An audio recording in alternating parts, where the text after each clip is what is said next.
CBS News has learned thousands of migrant children are at risk of being held indefinitely at the U.S.-Mexico border.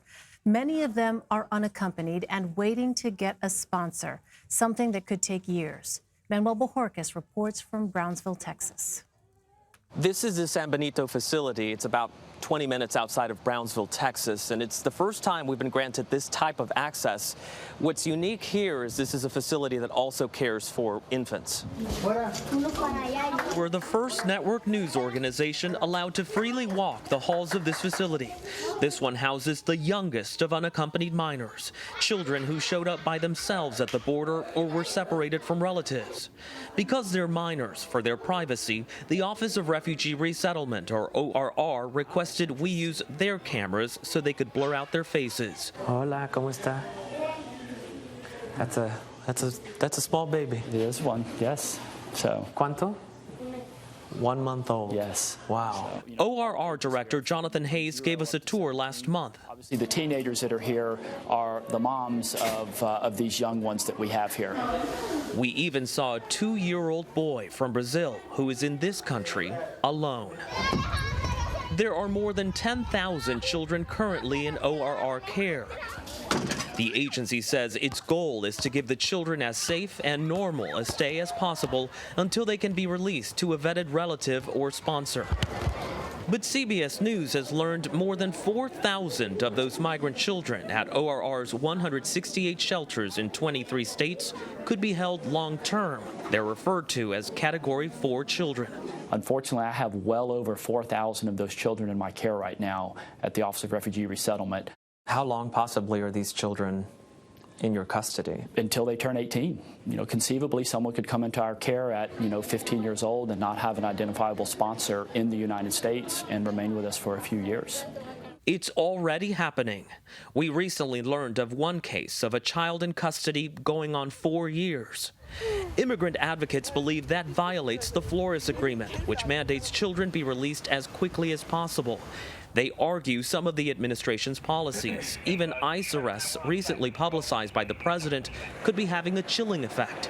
Relatives who may be undocumented could be afraid to come forward. And this is the intake office. So Melissa Aguilar is program director at the San Benito shelter. There's challenges definitely with contacting sponsors, getting them to submit all the paperwork, because as you can see, we wouldn't just let anybody pick up a child, but it's a challenging process at times. She says caseworkers try their best to place a child before their 18th birthday, when they are transferred to ICE custody for adults and can be deported. Manuel Bojorquez, CBS News, Brownsville, Texas. CBS News investigative reporter Graham Cates joins me now on set. He has been reporting on this story. Graham, thank you so much for being with us. So Manny explained that unaccompanied children with no identifiable sponsor are categorized as Category 4. Can you tell us more about the different ways that children are actually being categorized here? Sure. So most kids in the system fall under one of 3 categories. There's one, which is we know who their parent is. The parent is in the U.S., and we're going to release the kid to that parent. Number 2 is it's a relative, an aunt or an uncle is available, maybe a sibling. And then Category 3 starts getting a little more difficult. Now we're talking about friends of families where they can prove that there's been this pre-existing relationship with the family before the kid was taken into custody. And then Category 4 is when the government says, we can't find a sponsor for this kid who can take the kid into custody.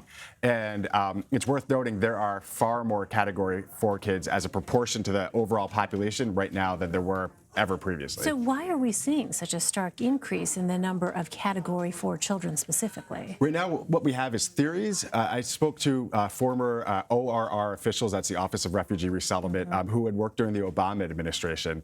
And they said that they had actually been worried about this category of kids because they thought that family members who might come forward normally are going to be afraid to, because they're worried the government's cracking down on immigration. And if they come forward to claim a kid, maybe they're actually going to end up in ICE. Okay. Well, many children are held for years in facilities run by ORR, the Office of Refugee Resettlement. Does that department actually have the resources necessary to house children long term? It has the space typically, but it's really not meant for long-term housing. The whole purpose of the Office of Refugee Resettlement's program with unaccompanied kids is to swiftly move them from custody to what's called the least secure setting, and that's typically someone's home. And we heard in Manny's piece there that sponsors are heavily vetted. What exactly is that process like? For a Category 4 child, it's very difficult. We spoke to the lawyer of one kid who the lawyer actually tracked down a family who wanted to take the child into custody, and he introduced the family to the kid's parents. The father had been deported during the zero tolerance era and was in hiding in Guatemala. And through video conferencing and telephone calls, he eventually was able to get the parents comfortable enough with this family, and the father signed an affidavit at an embassy in Guatemala. And that means coming out of hiding to go to the embassy. Right. And ORR said no, because they couldn't show that the family knew the kid beforehand. That didn't satisfy that pre-existing relationship rule. So eventually, through a lawsuit, they won, and that kid was able to go to that family. Right. But that shows you the lengths you have to go. You have to actually sue the federal government at this point to get it to happen. Wow, incredibly difficult standard. All right, Graham Cates. Graham, thank you so much. Thank you.